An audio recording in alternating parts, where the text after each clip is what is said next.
Meron kaming bagong kinainan dito sa may pababa ng Tagaytay.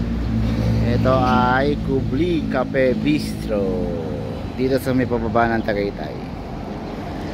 Yan. Tagaytay branch until 2 AM. So, okay. Pagpasok mo dito, aesthetic po yung ano. Meron sila mga tinda dito ng mga kape. Yan.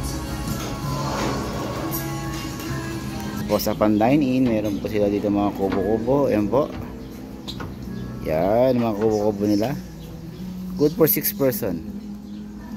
Medyo mainit lang pagka gantong oras. Mainit.